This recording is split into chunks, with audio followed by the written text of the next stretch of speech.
Então, hoje a gente começa a segunda parte do nosso curso, que é a parte relacionada à internacionalização de empresas. O que quer dizer esse nome, hein? Esse verbo, né? Internacionalizar? Quer dizer o que isso? Internacionalização. É o quê? Na língua portuguesa, tá? Significado. É o processo de botar a sua empresa em outros países? Não, mas significado na língua portuguesa.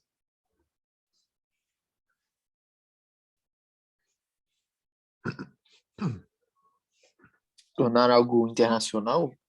Internacional. O que é internacional? Em vários países, em várias áreas. Inter quer dizer o quê? Dentro. Entre. Internacional quer dizer entre nações. Tá? E o processo, então, de internacionalização é justamente aquele processo em que as empresas se relacionam com outros países de algumas formas. Né? E que formas podem ser essas? Nós temos aí diversas estratégias de internacionalização. A exportação, por exemplo, é uma maneira que as empresas se relacionam comercialmente com outros países. O investimento estrangeiro direto é uma outra maneira. Depois nós vamos ver esses com mais cuidado. As franquias, né? As joint ventures. Então, nós temos aí alguns tipos de atuação que uma empresa pode ter no comércio exterior. O mais comum deles é a exportação. Mas depois nós vamos voltar a essas estratégias. Então, a internacional... Qual foi o primeiro exemplo que o senhor deu aí? Exportação. Exportação, beleza. Tá? Na verdade, né, quando uma empresa resolve se internacionalizar, se relacionar com outras nações, ela não pode fazer isso de qualquer maneira. Por quê? Simplesmente porque ela não está sozinha. Ela não está sozinha no mercado. Existem outras empresas que estão ali competindo com ela.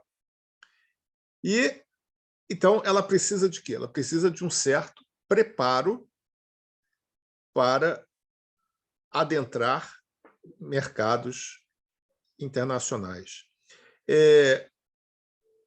Um outro elemento que é necessário às empresas é o estudo, né? O estudo sobre os mercados que ela deseja atingir. Então, você não vai...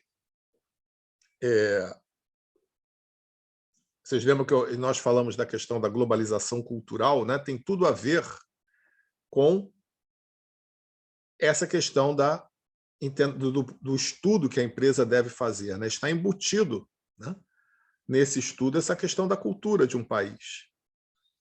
Então, ela tem que saber quais são os hábitos daquela região, qual é a cultura daquela região, para que ela possa escolher a melhor maneira, o melhor produto e a melhor maneira dela abordar os consumidores daquela região, e que são diferentes de outras regiões. Então, os consumidores na Índia possuem determinados valores, na Arábia Saudita outros valores, nos Estados Unidos outros valores, na França outros valores. Então, é necessário que haja esse estudo que verifique questões culturais, mas não apenas questões culturais, né? Verifique questões, por exemplo, demográficas, verifique questões econômicas, verifique questões políticas. Por que as questões políticas não são questões ideológicas, são questões políticas, né? Para verificar, por exemplo, se aquele país é um país estável, né? Se é um país em que vale a pena você investir, se tem muito risco para você investir ou não, né? Então, você, por exemplo, só para dar um exemplo que não é uma questão ideológica, né? Uma questão política, né? Você hoje, entre investir na Síria e investir na China, né?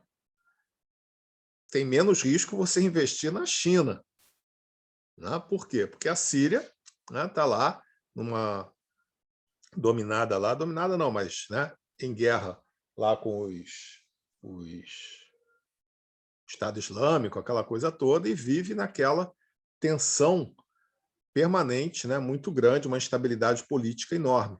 Então não passa por uma questão ideológica, né? Ninguém vai querer deixar de negociar com a China e aproveitar um mercado de 1 bilhão e 300 milhões, 400 milhões de pessoas, 400 bilhões de pessoas, milhões de pessoas, por questão ideológica, né? Então, nós temos aí diversos elementos que devem ser estudados. Você vai ter que fazer um estudo de mercado bastante amplo para você tomar a decisão de em que mercado você vai investir, tá? A gente chama isso de estudo do ambiente de marketing, tá? Nós vamos ver daqui algum tempinho. Essas empresas que se lançam ao mercado internacional, elas podem ser simplesmente empresas exportadoras, né? Mas elas podem ser empresas que vão se estabelecer em algum território, né, estrangeiro. E aí elas passam a ser empresas multinacionais ou transnacionais. Vamos dar uma olhadinha no que são essas empresas que eu estou falando com vocês.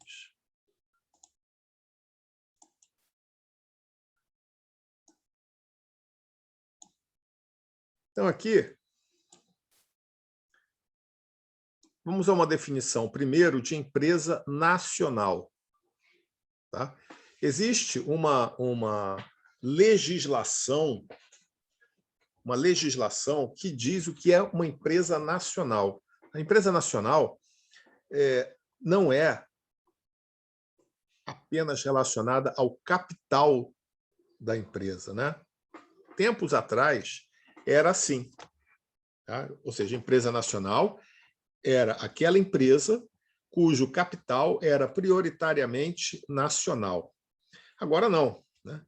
Empresa nacional é aquela que possui sede e administração no país e que seus titulares sejam aqui residentes. Então, isso é considerado uma empresa nacional. Tá? Fiquem atentos, porque essa denominação de empresa nacional já mudou algumas vezes. Tá? E pode mudar tantas outras. Tá? Vai depender do entendimento do legislador. Então, aqui nós temos algumas empresas nacionais no exterior. Tá? As maiores empresas nacionais no exterior. Petrobras, Itaú, Bradesco, Vale, Banco do Brasil, Eletrobras, JBS, né? Todas as empresas que nós conhecemos aí. Itaú S.A., Brachem, Oi, CSN, Cielo, B3. B3, sabe o que é a B3? B3 é a Bolsa, tá? Bolsa de Valores. CPFL, Ultrapar, GPA, Gerdau, Suzano, Semig, Sabesp. Essas aqui são empresas que atuam também no exterior. E aqui, o ranking, né, que elas ocupam no Brasil e no mundo.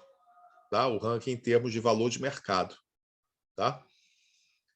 Mas isso aqui ninguém precisa ficar sabendo disso, né? Mas é só curiosidade mesmo.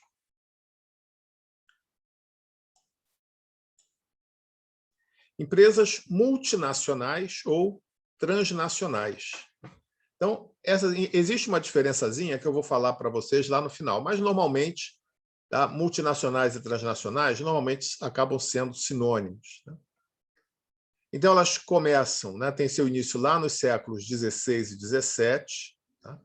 Mas tem a grande expansão a partir do final da Segunda Guerra Mundial. Então, são empresas cuja sede ou matriz situa-se num país de origem, mas que instala filiais em outros países. Então, qual é o objetivo de uma empresa multinacional? Ampliar seu espectro de ação, atingindo novos mercados e públicos, além de melhores condições de produção, com acesso a matérias-primas,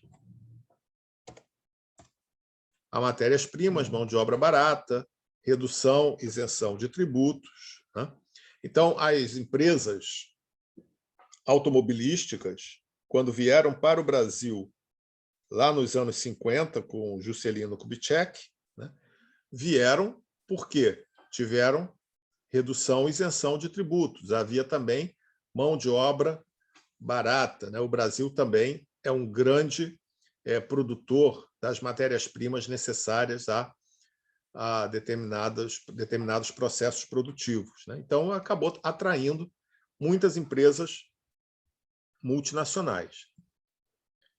A vantagem, né, é que, quando você atrai, quando essas empresas se instalam no seu país, elas acabam gerando renda e tributos, né? Mesmo que elas sejam isentas de tributos, mas uma vez que elas paguem salários, esses salários que elas pagam vão também gerar tributos para os governos, né?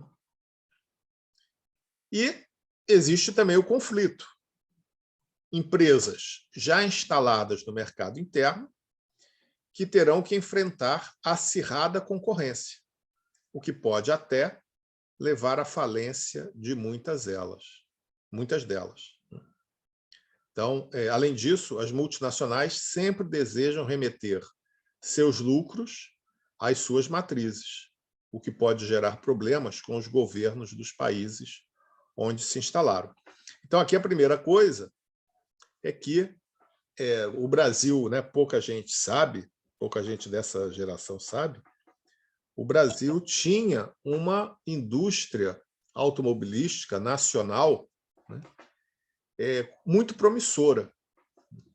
E essa indústria acabou sendo solapada, né, digamos assim, pelas montadoras internacionais que vieram para o Brasil, e com isso as montadoras nacionais não tiveram condição de competir, né, e praticamente acabaram. E aqui essa questão, né, que há problemas até hoje, das empresas remeterem seus lucros às suas matrizes. Existe uma legislação que determina o quanto essas empresas podem remeter de lucro às suas matrizes. Por que isso, né? Por que esse tipo de legislação? Porque o lucro, como vocês sabem, não é apenas aquilo que você chega e coloca no seu bolso no final do mês, né? Você vê lá, receita menos custos, né? Ou despesas, de maneira geral, e o que sobrar coloca no bolso. Não é assim, né? O lucro também tem uma finalidade, que é a finalidade do reinvestimento. Você reinvestir e gerar mais emprego e gerar mais renda, ou seja, fazer o país crescer a partir do crescimento daquela empresa. Então, essa lei de remessa de lucros é para evitar que as empresas simplesmente venham aqui, se aproveitem da mão de obra barata, se aproveitem dos recursos, né, da matéria-prima barata, e depois não retornem nada para o país, apenas remetam seus lucros para as suas matrizes, né? Isso aqui já deu problema sério já lá no final dos anos 50, início dos anos 60, né? Em que o Juscelino Kubitschek e depois o Jânio Quadros, né, se aborreceram muito, gerou crises políticas aí no governo brasileiro, tá? Professor, então a crise seria entre a organização, né, a empresa que está sediada no país com o governo do país, é isso? Isso, nessa parte dos lucros, sim, da remessa de lucros, sim. Tá?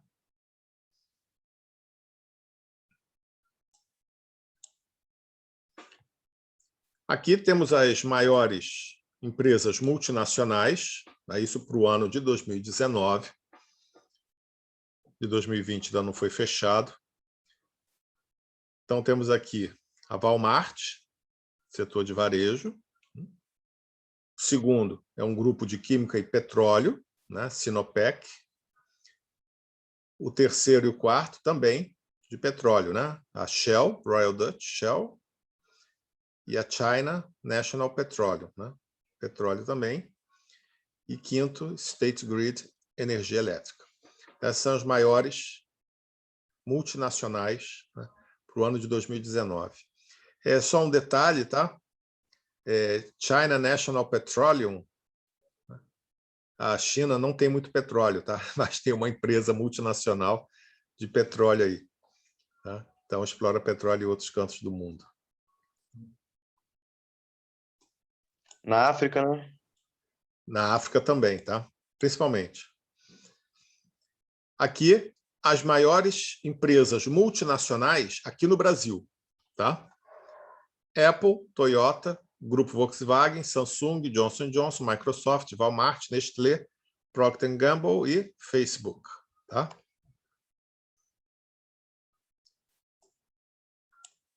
E aqui as multinacionais brasileiras de maior atuação no exterior.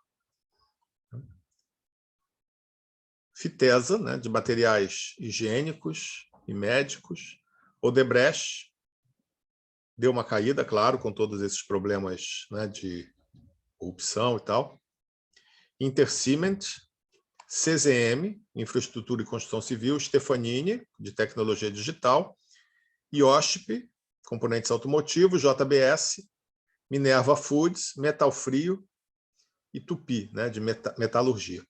Essas aqui são as maiores multinacionais brasileiras, né, no exterior. Tá? A gente pode colocar aqui também, eu não sei por que não... porque não colocaram as que são estatais, tá? Só as de mercado. Mas a gente não pode negar a influência da questão da Petrobras, né, que é uma empresa que explora petróleo em diversos locais aí, né, nos Estados Unidos, no Golfo do México, né, na África, tá?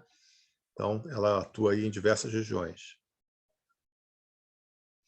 E aqui só aquela observação que eu queria fazer para vocês, né, que as multinacionais, a diferença, né, elas são praticamente sinônimos, né, mas a diferença é que as multinacionais, puramente, elas têm que seguir uma diretriz das suas matrizes. Já as transnacionais, elas são um pouco mais livres, tá? Então, as transnacionais são empresas multinacionais, mas que não são obrigadas a seguir as diretrizes de suas matrizes. Elas podem adequar situações de acordo com a realidade do país onde se instalam. Então, o McDonald's, por exemplo, é multinacional, mas ela pode, por exemplo, fazer cardápio para o Brasil, fazer cardápio para a Índia, fazer cardápio para Israel, né, de acordo com o tipo de comida que esses países estão acostumados a consumir. Tá? Então, isso aqui foi só para apresentar para vocês esse mundo das multinacionais e transnacionais. Ninguém precisa ficar decorando, por favor, essas empresas, né? O que é nacional, o que é quais as empresas que estão lá fora, quais não estão. Não precisa ficar decorando isso não, tá? Muito bem. Agora,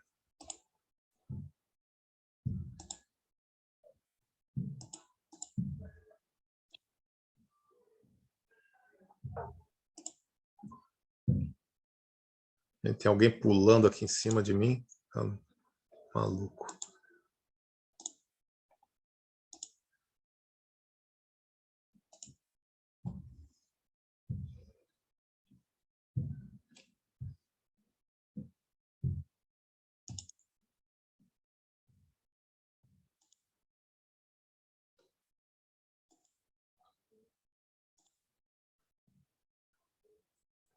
Bom, vocês estão... Vocês já estudaram marketing, com certeza, né? Professor Ferrari, correto? Mas vocês ainda não estudaram o marketing internacional, né? Não há uma disciplina de marketing internacional na faculdade. Então, a gente vê um pouco desse marketing internacional aqui dentro do curso de comércio exterior. Tá? Então, vamos dar uma olhadinha aqui. Aí a gente vai partir daquela definição. Todos estão vendo? Estão, né? A gente vai partir daquela definição que vocês, com certeza, já conhecem de marketing, uma das definições, né? Para a gente chegar no marketing internacional. Então, aqui, o que é o marketing? Né? Processo social por meio do qual pessoas e grupos de pessoas obtêm aquilo de que necessitam e o que desejam com a criação, oferta e livre negociação de produtos e serviços de valor com outros. Né? Então, isso é uma definição do Kotler, né? Está lá no Kotler. Para que os indivíduos tenham acesso ao que necessitam, a empresa deverá ter conhecimento das reais necessidades do consumidor, para que possa ofertar o bem ou serviço, compreendendo a demanda. O que significa definir quanto e o que uma sociedade está disposta a consumir. E compreender as necessidades do consumidor para atendê-lo da melhor forma possível, garantindo o fluxo de mercadorias. Então, por isso que eu falo, o que eu falei lá no início para vocês, que é necessário a empresa estudar o mercado, né, que ela tem como alvo, né, o mercado que ela quer atingir, né, para que ela possa ter conhecimento das necessidades desse consumidor. Correto?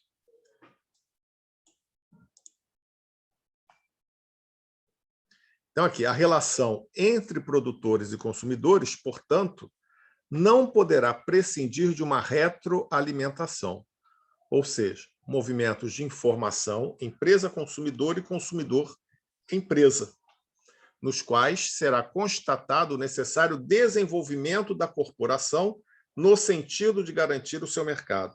Então, a empresa tem que estar preparada para atender o consumidor naquilo que ele necessita, naquilo que ele demanda daquela empresa. Então, a empresa oferece um produto, o consumidor compra aquele produto, mas depois ele pode voltar para aquela empresa dizendo: será que esse produto não pode ser dessa maneira?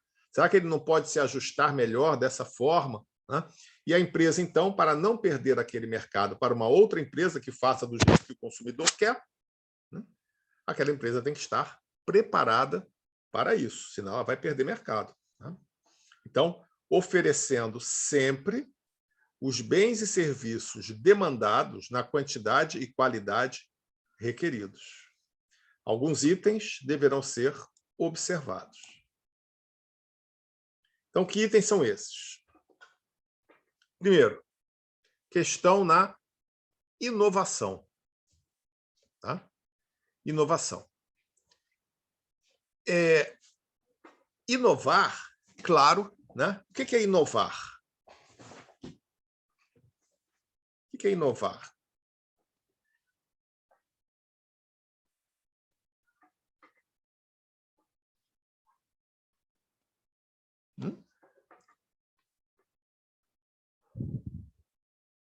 Inovar é você criar algo novo, não é? Mas não só.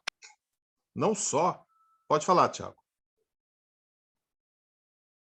Falar justamente isso, fazer algo novo, algo que o mercado não esteja fazendo e aproveitar isso como uma oportunidade.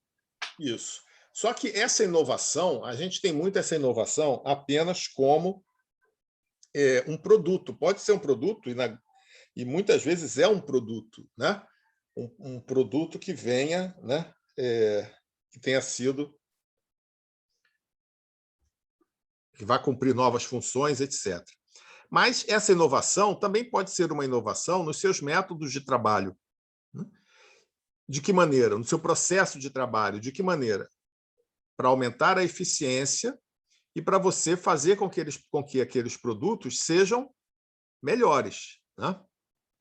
Então, você pega algo que já existe, né? Algo que já existe, e você vai, em cima daquilo, fazer uma inovação, colocar uma outra, né, característica que vai fazer com que aquele produto seja mais necessário ainda ao consumidor, né? Ser capaz de produzir uma diversidade de produtos. Por quê? Porque quando você tem uma diversidade de produtos, você pode atender públicos diferentes, né? É claro que vão ser produtos que estão dentro de uma mesma linha de produção, né? Você não vai produzir automóvel e abacaxi, né? Não é isso, né? Mas, por exemplo, vocês já viram o mercado de margarina?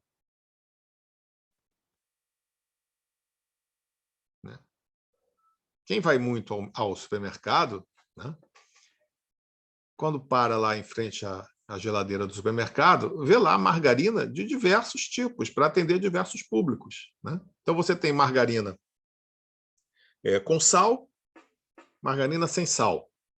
Tem margarina com sabor de azeitona, tem a margarina Becel, que é sem gordura, sem nada, né? Sem gosto também, né? Então, você tem ali, né, tem a de milho, né? Tem uma que é misturada com manteiga. Então, você tem ali uma diversidade de produtos para justamente atender a esses públicos diferentes, né? Informações sobre produtos. Então, o consumidor tem que ser bem informado daquilo que se está oferecendo a ele. Criação de um valor além produto, né? Postura social e ambiental que pode fazer você ganhar novos mercados e expandir suas vendas. Quem pode me dar um exemplo disso? Professor, eu estava pensando sobre esse tópico aí, eu não consegui pensar num exemplo social e ambiental, mas eu pensei no valor da marca, né? Uhum. Não sei se encaixa. Sim. Agregar valor à marca. Isso, agrega valor à marca, exatamente. Né? Mas agrega valor à marca porque tem um valor por trás, né, que não é necessariamente, né, algo que, como é que eu vou dizer, que você pega, né, mas que ele está contido na própria cultura, digamos assim, da empresa. Então, se a empresa diz assim, olha, eu vou produzir uma mercadoria de maneira que eu vou fazer isso utilizando a menor quantidade de produtos químicos possíveis. Então, isso é uma postura social. Por quê? Porque o produto químico polui o meio ambiente, né? Ou eu vou produzir... Tem aí mesmo em Petrópolis, tem um indivíduo que foi aluno nosso até, que ele abriu um lava-jato com lavagem a seco, um negócio desse, né? Gastando o mínimo de água. Então, isso mostra uma postura ambiental por parte da empresa. E isso, eu sempre pergunto assim, você quer consumir, você prefere consumir de uma empresa que polui o ar que você respira ou de uma empresa mais consciente, né, ambientalmente? É claro que, Professor, em princípio, só um minutinho, em princípio, você vai querer consumir daquela empresa mais responsável ambientalmente. Fala. professor, só falar a questão dos exemplos, né? Que você estava falando dessa questão ambiental e social. Social tem muito a Magalu, que ganhou muita força frente ao público por causa de vários movimentos que ela vem tendo ultimamente, né, em diversas áreas sociais. E ambiental, que a gente sempre estuda, principalmente a Natura, né? Ela Isso, volta sempre para a preservação da Amazônica, produtos veganos, etc., mesmo sendo uma marca mais popularizada. exatamente. Tá? Então, são questões que acabam fazendo o seguinte: você consome aquela mercadoria, é a mesma mercadoria que uma outra, de uma outra empresa, mas tem algo que a diferencia, né? Que é essa postura socioambiental, correto? A determinação de um padrão de vida. O padrão de vida está, além das questões monetárias, associado à qualidade do bem ou serviço ofertado, na velocidade em que essa oferta acontece, no preço definido no mercado, entre outros fatores. Então, por exemplo, digamos que eu vá pedir uma comida, né, pelo iFood. Tá? Essa comida, ela pode chegar na minha casa dentro do tempo que o iFood determinar, ou a empresa pode chegar e atrasar e muito além daquele tempo. Então, isso daí já afeta a qualidade do bem ou serviço ofertado. A qualidade do bem ou serviço não está apenas, né, no produto em si, né, mas naquilo que cerca aquele produto. Né? Então, a questão da entrega, a questão da velocidade, né, com que essa entrega está sendo feita, correto? Então, isso daí também, o padrão de vida está associado a um conforto, né? Um conforto que você pode ter. Quanto mais conforto, melhor o seu padrão de vida. Tá? Muito bem. E o marketing internacional? Né? Muitas dessas questões aqui, elas se aplicam ao marketing internacional. Tá? A gente só vai chegar aqui e vai fechar mais um pouco, mas a gente vai ver que a gente vai continuar prestando atenção nesses itens aqui. Tá? Relação entre uma empresa e seus consumidores, de forma a considerar as características desses indivíduos, ou seja, respeitando a forma como vivem, suas crenças, costumes, etc., adequando, assim, o composto de marketing àquela realidade específica. Produto, preço, praça, promoção. Tá?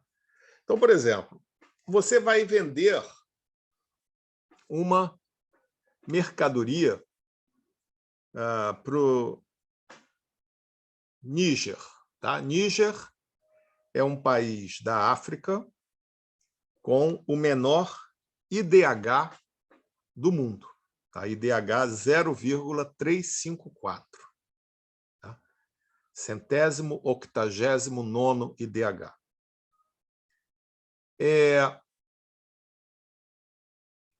E você vai vender uma mercadoria para a Finlândia, com alto padrão de renda, com alto padrão educacional, alto padrão tecnológico. E aí você vai se perguntar o seguinte: será que eu vou poder vender o mesmo produto para os dois países? O que vai determinar o produto que eu vou vender para o Níger e o produto que eu vou vender para a Finlândia? Por quê? Se eu estiver vendendo um produto para a Finlândia que seja um produto tecnologicamente muito avançado, né, provavelmente eu não vou conseguir público no Níger para vender o mesmo produto. Por quê? Porque as pessoas não vão saber utilizar aquela tecnologia, correto? Não vão ter renda para consumir aquele produto. Então, o que eu tenho que fazer? Eu tenho que ajustar o produto que eu vou vender para aquele local específico. Então, o que está dizendo aqui, né? Vai ajustar o composto de marketing, né, a um determinado local que você vai eleger como um mercado-alvo, correto? Então, um produto de alta tecnologia não vai ser um produto tão barato, né? Não vai ser um produto talvez tão simples de ser manuseado, correto? Então, não vai ser o mesmo produto que você vai vender para os dois locais, né?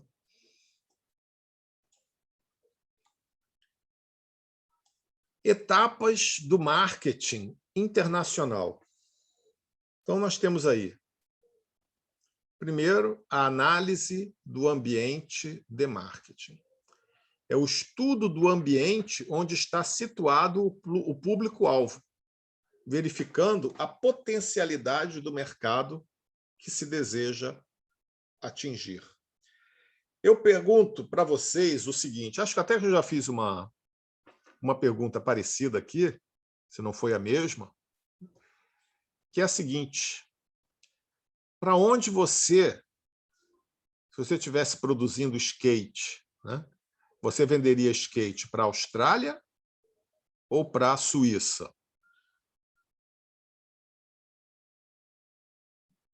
Austrália, Por quê? por conta do estilo de vida dos moradores do país, da população e tudo mais. Então, isso daí está dentro de um dos itens, né, que são avaliados dentro dessa análise do ambiente de marketing, que é o índice, o item demográfico, né? Então, você vai ver, por exemplo, a faixa etária, né, predominante em determinados países. Então, na Suíça, não existem tantos jovens como existem na Austrália. E quem anda de skate, né, majoritariamente, a não ser aquele velhinho, né, todo ousado, né, digamos assim, né, mas normalmente é o jovem que anda de skate. Então, né, logo numa primeira impressão, né, você já venderia o teu skate para a Austrália, não para a Suíça. Tá? Padrão de renda, né, vai avaliar padrão de renda, né, vai avaliar padrão político, como eu já falei com vocês, né, o risco daquele país, etc. Tá? Um segundo ponto, né, dentro do estudo de marketing é a análise das oportunidades para a empresa. Então, o que a empresa pode ganhar ao se internacionalizar? Então, ela vai analisar o que ela vai ganhar com essa internacionalização. Tá? Sempre ganha alguma coisa, tá? Mas ela tem que quantificar isso. A decisão sobre os mercados a atingir, relacionada em grande parte à análise do ambiente de marketing. Tá? Definição do plano de marketing. Como será o composto de marketing, que estratégias serão utilizadas, a definição dos indicadores de resultado, etc. Estrutura organizacional. Então, o que é que você possui, né? O que é que você possui na sua empresa? Você possui recursos, né, monetários, por exemplo, né? Você possui capacitação profissional? Você possui escala de produção?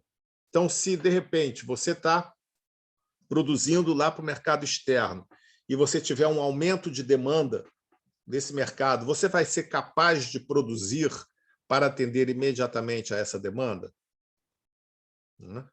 Capacitação profissional. Digamos que você queira exportar. A pessoa, se você quer exportar e você não tem na sua empresa um profissional que fale inglês, ou você não tem na sua empresa um profissional que saiba mexer com o câmbio. Então, é complicado, né? Então, a empresa tem que estar preparada para se internacionalizar. Como lançar-se ao mercado internacional? Que tipo de estratégia de internacionalização essa empresa vai empregar? É a exportação? É a joint venture? São os licenciamentos e as franquias ou o investimento estrangeiro direto? Já falei que nós vamos ver cada um desses depois, né? E o controle de marketing, né? Que é o acompanhamento de todo o processo de internacionalização, bem como da comunicação com o público-alvo, né? Então, a empresa tem que seguir tudo isso daqui, né, para ela poder, então, dizer assim, eu vou me internacionalizar dessa forma. Correto?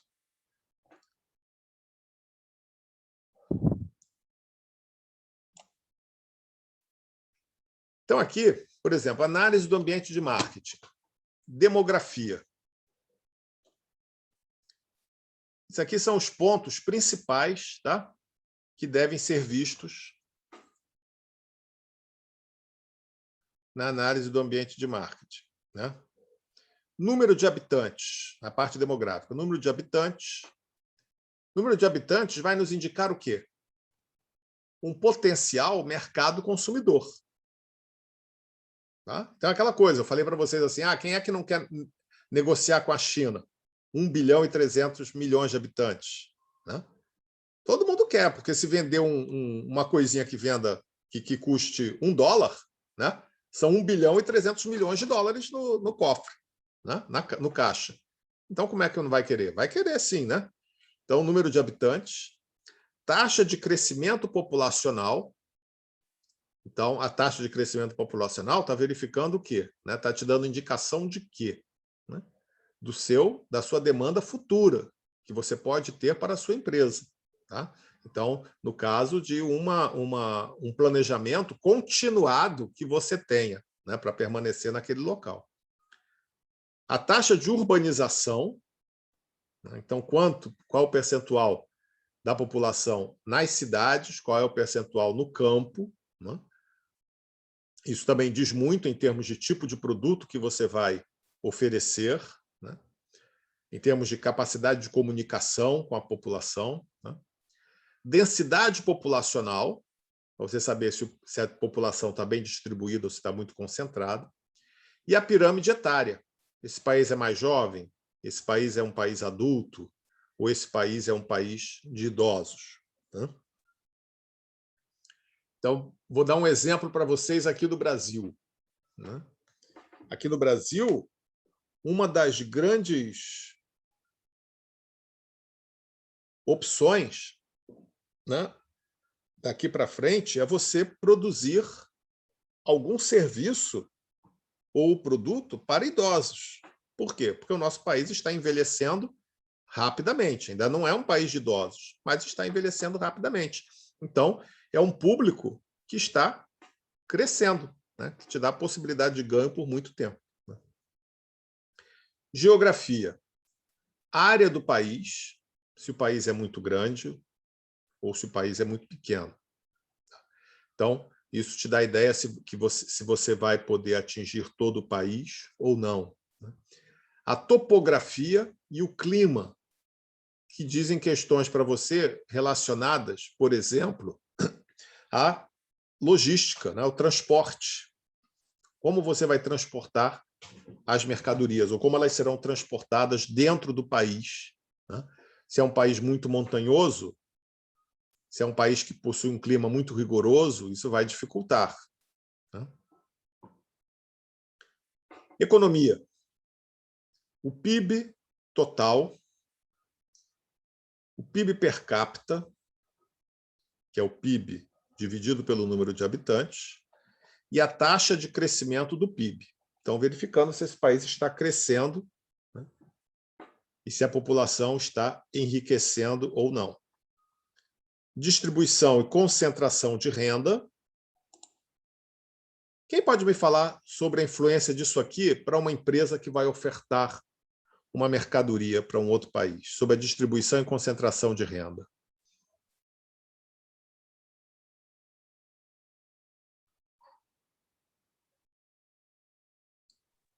Poder de compra, professor? Poder de compra, o que mais?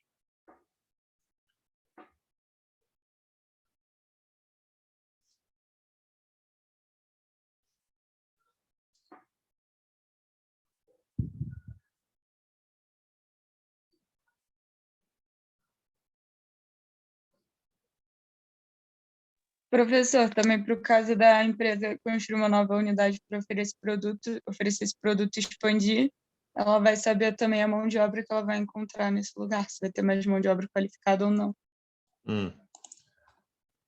E o seguinte, se você tem um país com uma elevada concentração de renda, significa que uma pequena parcela da população possui nas suas mãos uma grande parcela da renda. Então, você diz assim, para quem eu vou produzir?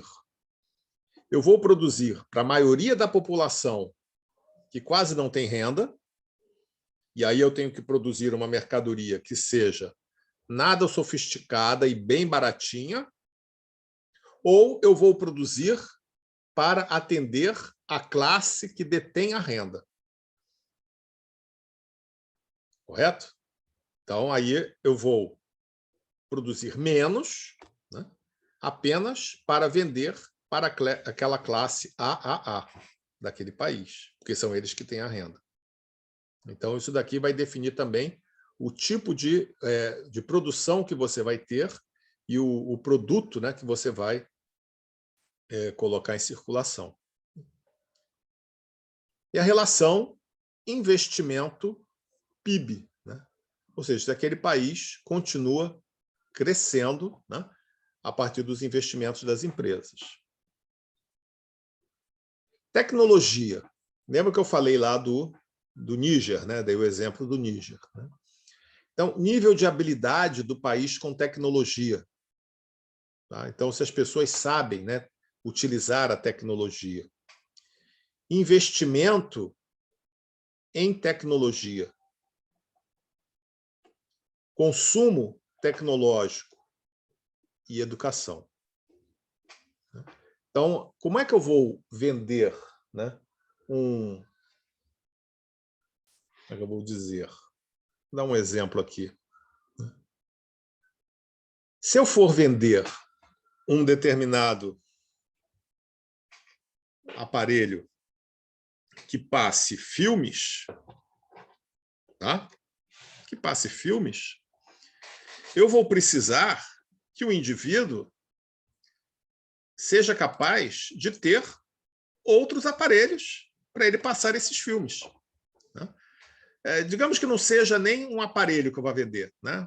Seja lá uma Netflix da vida. Criei a Netflix, né? A Netflix eu preciso ter o quê para assistir os filmes da Netflix?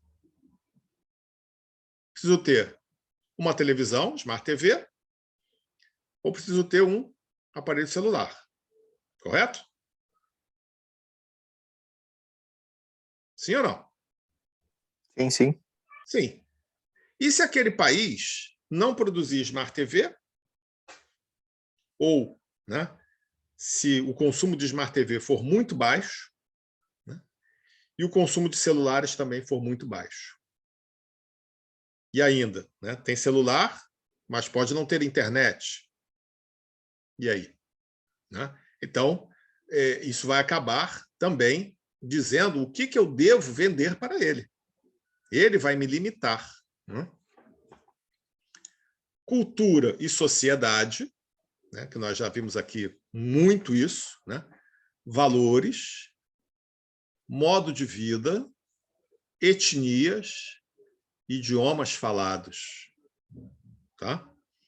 Então, existem países da África que falam diversos idiomas, né?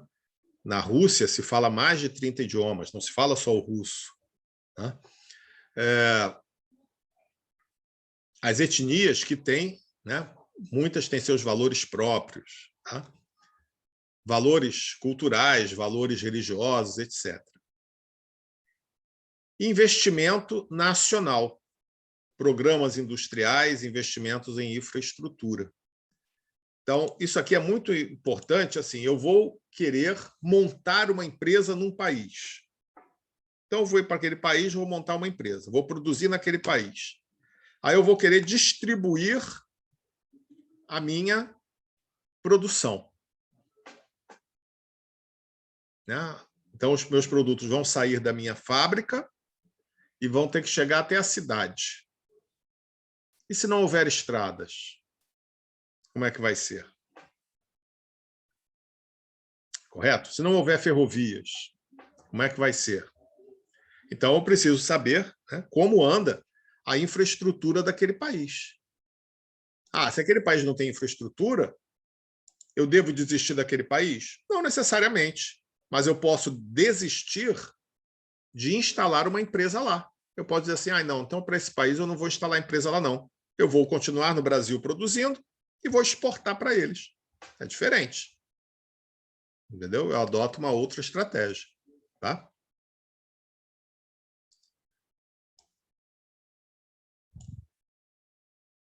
Outros elementos para análise, né? Nível de emprego, qualificação da mão de obra.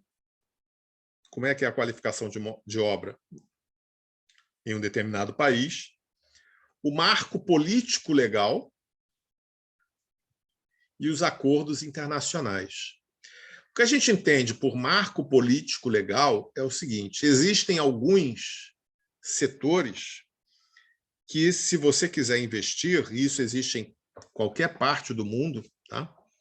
Se você quiser investir, você tem que obedecer a uma série de regras governamentais. Então, por exemplo, setor de petróleo. O setor de petróleo possui um marco político legal, né, muito forte em todos os países do mundo. Então, como você vai explorar, né, que parte vai ficar para o governo, que parte não vai ficar para o governo, quanto você pode, daquela exploração que você fez, quanto que você pode vender para o exterior, quanto você não pode. Né? Então, são marcos políticos legais. Isso é só um exemplo, o petróleo é só um deles. Acordos internacionais. Não sei se vocês lembram, quando eu dei um exemplo aqui, que a Coteminas, né? Coteminas era uma empresa de tecidos de um indivíduo que foi vice-presidente do governo Lula, que foi o José Alencar. Né? Ele tinha essa empresa montou uma fábrica na Colômbia. Então, uma empresa brasileira que se internacionalizou, foi para a Colômbia, fez um chamado investimento estrangeiro direto na Colômbia, montou a fábrica lá. E por que ela fez isso? Porque ela tinha como objetivo atingir o mercado norte-americano. E a Colômbia possui um acordo de livre comércio com os Estados Unidos. Então, aquele produto, né, apesar de ser feito por uma fábrica brasileira, né, saía da Colômbia como um produto colombiano e, por isso, então, entrava nos Estados Unidos de maneira mais vantajosa. Correto? Então, foi uma estratégia, né, para atingir aquele mercado.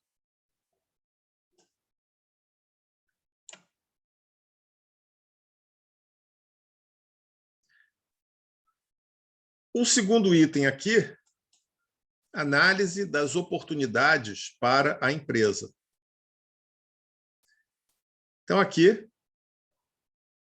pega lá aquela questão das vantagens comparativas do Davi Ricardo, né? Analisa os fatores produtivos mais rentáveis, uma vantagem competitiva. Olha que isso caiu na nossa prova, hein? Né? Lá do Porter, tá? Que está naquele texto que eu pedi para vocês lerem lá no início. Né? Vantagem competitiva a partir das possibilidades de inovação e mudança, né? O volume de operações, o ganho de escala. Tá? A empresa pode explorar ainda as sazonalidades. Então, por exemplo, o que se dá um exemplo aí da empresa explorar sazonalidade em termos internacionais?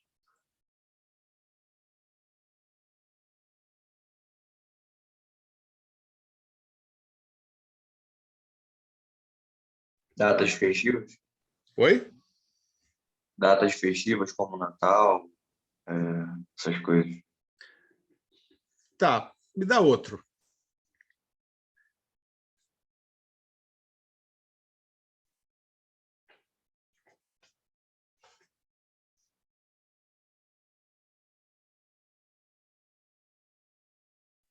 Professor, talvez, sei lá, na produção agrícola, da época que, sei lá, uma fruta produz mais, algo assim? Tá, eu vou colocar um exemplo. Vocês estão certos, tá? Mas eu vou colocar um exemplo mais claro em termos internacionais. Por exemplo, uma empresa produz biquíni, tá? Produz biquíni e vende esses biquínis aqui no Brasil. Tá? Quando chega no inverno aqui no Brasil, no hemisfério norte é verão. Então, a empresa não necessariamente precisa reduzir a sua produção de biquíni, porque ela vai vender menos biquíni no Brasil. Ela vai pegar grande parte daquilo que ela não está vendendo aqui, o que ela pode fazer? Vender nos países onde será verão quando aqui for inverno. Entenderam? Então, isso daí é uma maneira de aproveitar a sazonalidade com relação ao mercado internacional. Tá? Podem fazer contratos eventuais. Né? As empresas elas não precisam necessariamente ter um relacionamento contínuo com o mercado externo. Né? Elas podem fazer contratos eventuais. Né? Instabilidades do mercado interno compensadas no mercado internacional. Isso daqui é uma grande oportunidade para a empresa. Países que estão em risco normalmente as pessoas acabam comprando menos. Né? Então, países com grande desemprego, por exemplo, as empresas estão produzindo e vão vender para quem? Então, o que elas fazem? Elas pegam, continuam produzindo e vendem lá fora. Então, elas compensam o risco interno vendendo suas mercadorias no mercado internacional. Algumas vezes, também, esses preços internacionais são mais rentáveis, podem estar melhores. Isso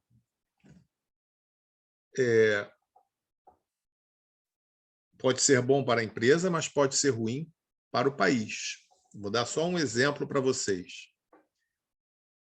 Em 1981, nós tivemos uma crise absurda.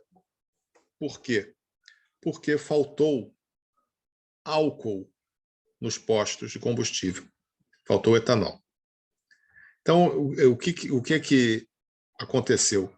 A partir de 1975, o Brasil incentivou muito a produção de álcool a partir da cana, do etanol, né, a partir da cana. E o processo de produção de açúcar e de álcool é muito parecido até um determinado ponto. Então, para você adaptar as usinas é muito fácil. Aí o que aconteceu? Chegou um momento em que o preço do açúcar no mercado internacional disparou. Então, as empresas, as usinas, simplesmente deixaram de produzir álcool, passaram a produzir açúcar para vender lá fora. E aí não tinha mais álcool no Brasil. E aí eram filas quilométricas nos postos, porque o governo tinha incentivado as pessoas a fazerem a conversão dos motores, naquela época tinha isso, né? Os carros tinham que fazer conversão do motor a gasolina para motor a álcool, né? E aí o carro que já estava, né, já tinha feito a conversão, não aceitava a gasolina, foi um horror, né? Então, pode ser bom para a empresa, né, mas pode não ser bom para o país, né? A empresa que se coloca no mercado internacional também melhora para ela. Por quê? Porque ela vai ter uma diversificação de mercados, o que leva à diversificação dos riscos. Então, ela não vai ficar só com aquele mercado, né, com o mercado interno. ela pode ter o mercado norte-americano, pode ter o mercado francês, pode ter o mercado africano, né? Ela pode ter diversos mercados e, se um deles, né, falhar, o outro pode até compensar. Ciclo de vida dos produtos variando entre os diferentes países. Quer ver um exemplo? Há países aí que já estão no 5G, né? Nós estamos aonde? A gente ainda está na análise do leilão, né? A gente... E o 4G nem funciona direito, né? Pois é. Exato. Pois é. Então, isso daqui mostra o quê? Que quando eles já estiverem desenvolvendo outras coisas, né, nós aqui ainda vamos estar adotando o 5G. Então, vai ter empresa, né, de lá vindo para cá para oferecer essa tecnologia para a gente, né? Então, o que eles estão fazendo? Eles estão estendendo o ciclo de vida deles. Eles estão explorando o máximo possível aquele produto ou aquele serviço que eles criaram, né? Tendo mais ganho com aquele serviço, né? Vai durar mais para eles, vão ganhar mais com isso. Melhoria da imagem corporativa. Então, uma empresa que está no mercado internacional é uma empresa que tem mais credibilidade. E por que isso? Porque, digamos que essa empresa vá pedir recursos num banco, né, um empréstimo num banco. Tá? O indivíduo que vai conceder o empréstimo vai considerar que aquela empresa ela é uma empresa mais sólida porque é uma empresa que consegue competir com uma série de outras empresas, né? Então, se ela está no mercado internacional, ela está ali, né, sendo capaz de competir de igual para igual com outras empresas. Aumento da capacidade concorrencial e cria uma rede de parceiros internacionais, tá? Fornecedores, etc. Tá?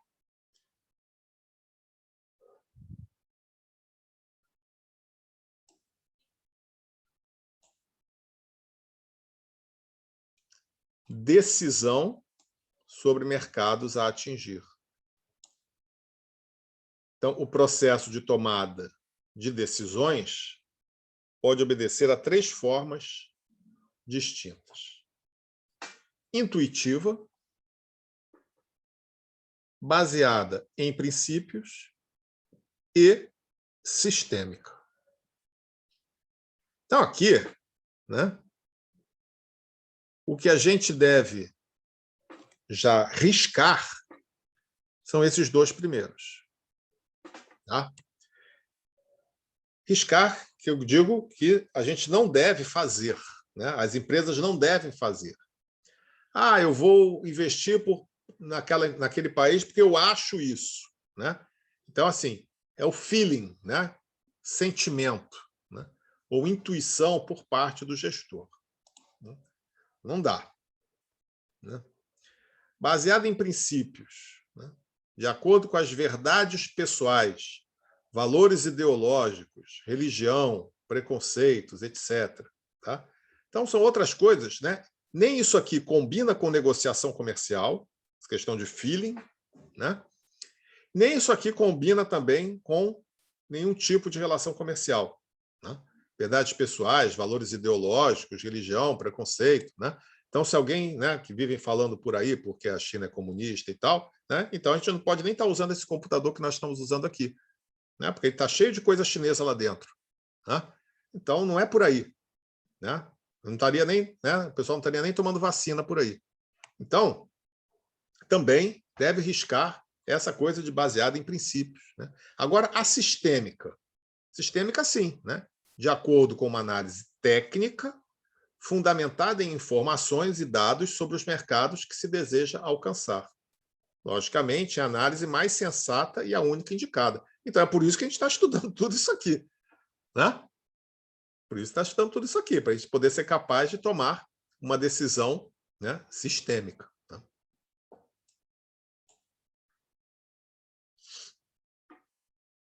Seguindo, né, a análise sistêmica, a decisão sobre os mercados dependerá de coleta de informações, necessidade de profissionais com múltiplos conhecimentos, né? Então, aquilo que a empresa tem que ter, esses profissionais. Né? Seleção de países em determinados critérios como forma de restringir a análise. Você não pode chegar e dizer assim, eu vou exportar para o mundo inteiro. Né? Logo no início, não vai. Não é assim. Né? Tem que começar aos poucos. Então, você vai ali colocar alguns elementos, alguns critérios que você vai se balizar. Né? Prévio relacionamento empresa-consumidor. Uma proximidade cultural. Existência de negociações por parte de outras empresas. Então, você vai ver como são as outras experiências. Países de menor risco.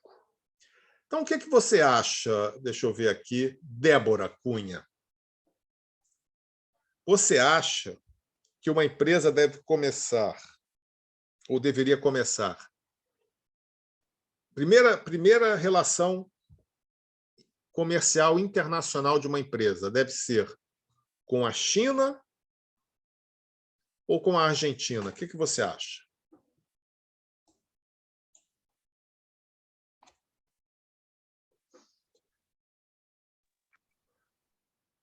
Professor, o senhor está falando em empresa do Brasil?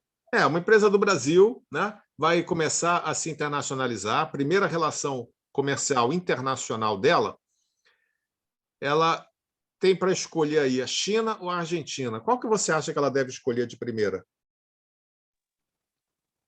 Argentina, talvez? Por quê? Por esses fatores aí, a questão da proximidade cultural, a existência de negociações por parte de outras empresas também. É o país com menor risco, eu acho, por conta da proximidade mesmo do Brasil com a Argentina. A China, talvez, sendo que a empresa ainda não tem uma cultura assim, internacional, pode ser um pouco mais arriscado, né? Uhum. Bom, isso é o meu ver, não sei se faz sentido. Faz todo sentido, tá? Existe uma teoria, a gente vai ver na próxima aula, tá? Uma teoria que é a chamada teoria comportamentalista. Tem a comportamentalista e tem uma outra, que é a teoria da internalização, e elas dizem como as empresas devem começar a se internacionalizar. E o que se prega é que esse processo de internacionalização seja feito de maneira gradual, né?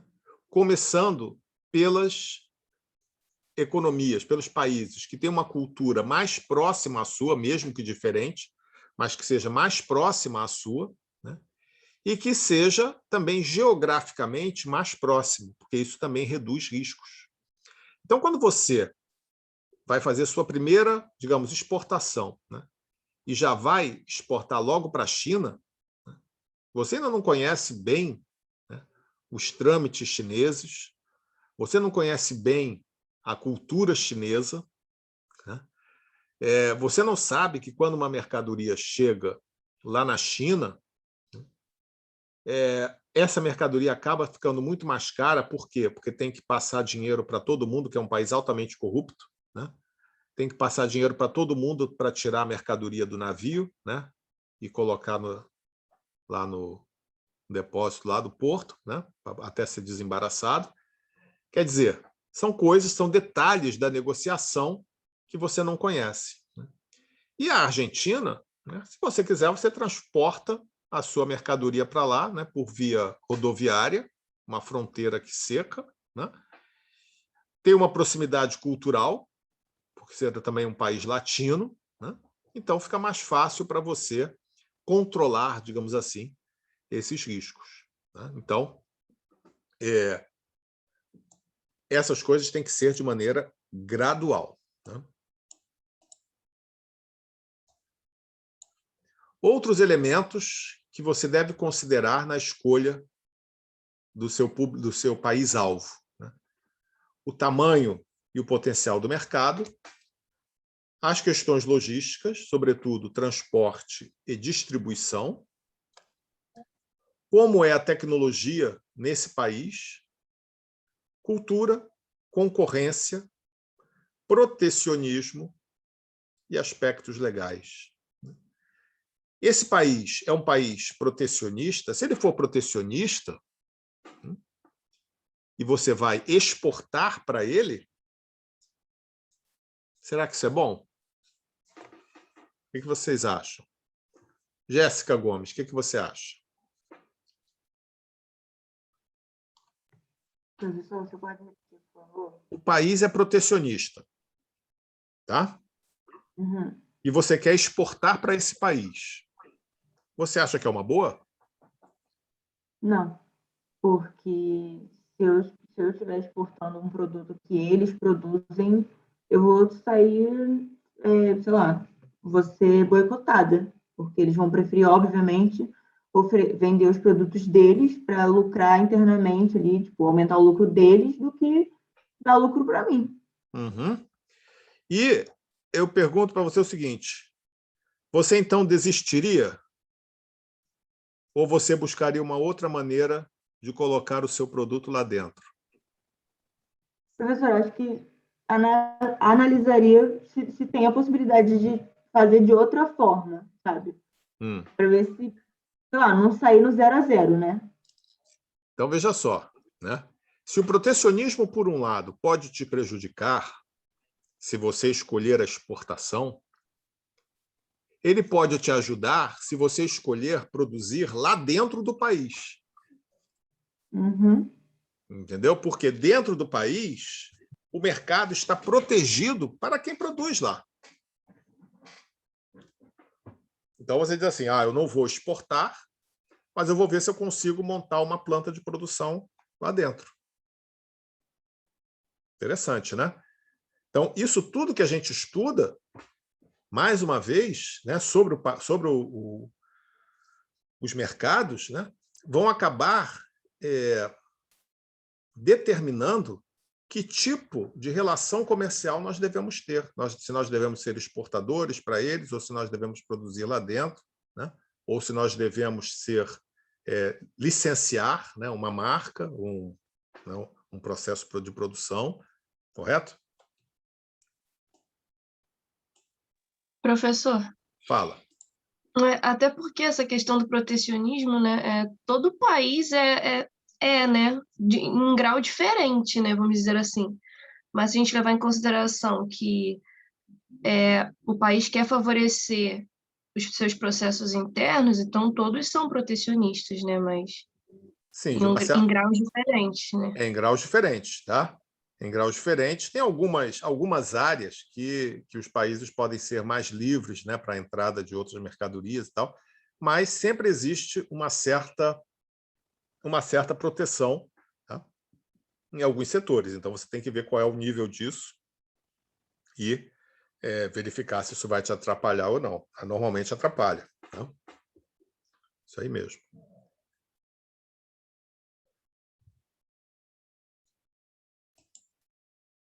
Professor, o senhor acredita que os países desenvolvidos, em sua grande maioria, são mais protecionistas do que os subdesenvolvidos? Olha, isso é uma questão polêmica. Polêmica. Eu acabei até de fazer um vídeo que vai para o YouTube depois, sobre essa questão primeiro de país desenvolvido, né, e país crescido, digamos assim. Tá? Então,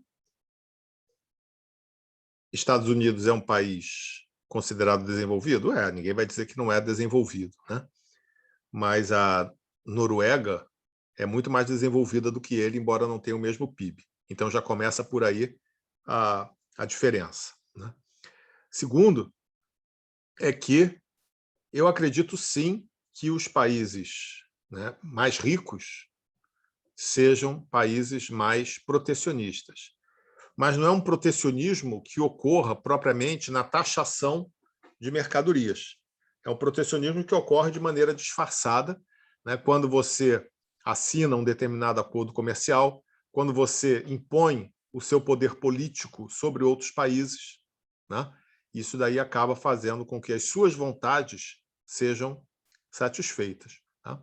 eu acredito sim que os países centrais, digamos assim, sejam mais protecionistas. Eu acredito. Algo mais? Não? Beleza. Newton, are you here? Estou aqui, professor. É o quietinho? Diga aí, quer falar alguma coisa a respeito da nossa aula hoje? Professor, Sim. Então, eu acho que só uma coisa que eu pensei enquanto o senhor estava falando sobre a parte de internacionalização, da questão da cultura.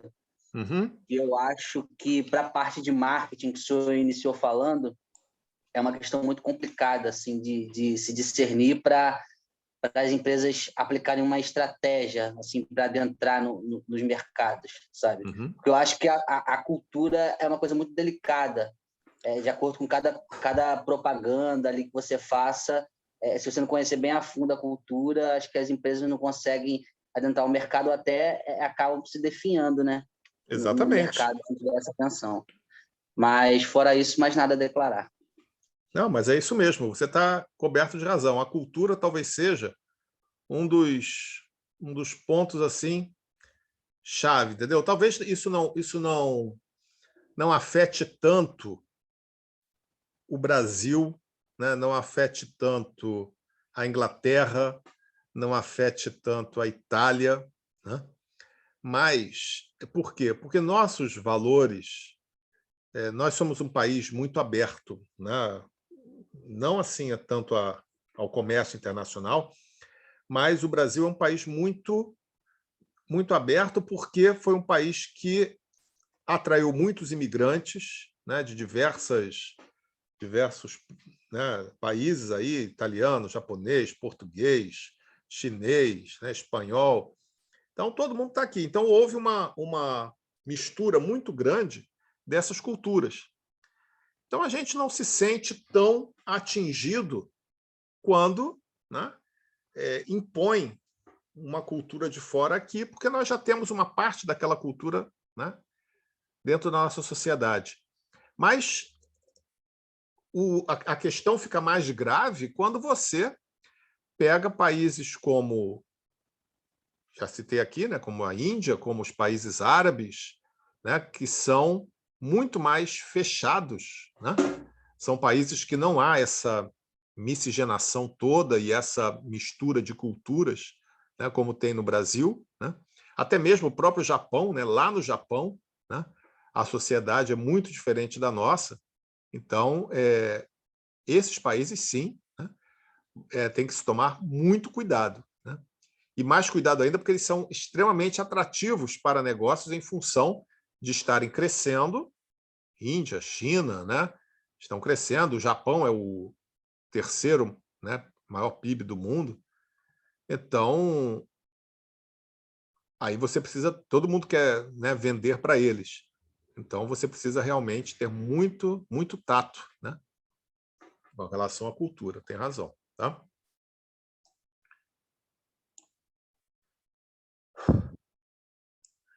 Deixa eu ver aqui. Bom, só para a gente terminar por hoje, vamos ver esse outro tópico aqui, que é a definição do plano de marketing internacional. Então, como você deve, né, montar esse plano de marketing? Então, primeiro, traçar metas e indicadores de resultado. Então, isso aqui você tem que traçar essas metas, esses indicadores, para que você possa ir acompanhando durante o tempo para ver se aquilo que você definiu, né, vai ser cumprido, correto? Definir os procedimentos, de que maneira vai ser feito. Estabelecer os objetivos. Escolher a estratégia de internacionalização. Então é aquilo, se vai ser exportação, se vai ser investimento direto e tal. definição de mercados e oportunidades, onde você vai se colocar, e depois disso definir o composto de marketing. Tá? Essa questão aqui, olha só, definir os procedimentos, né? Isso pode estar dentro também da questão que o Newton falou, a questão cultural, e como você vai apresentar o seu produto para esse público que você quer atingir, se esse público for o público árabe, por exemplo. Como você vai apresentar esse produto para o público árabe? Como você vai apresentar para o público chinês? Como você vai apresentar para o público indiano? Né? Então, a questão da comunicação, né, é bastante importante, está muito ligada à cultura. Tá?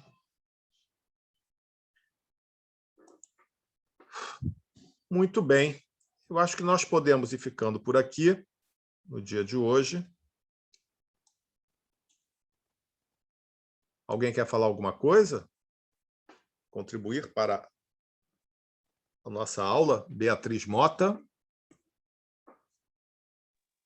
Eu gostaria de fazer uma pergunta, mas não tem a ver com a aula, não. Posso falar com o senhor depois da aula. Pode.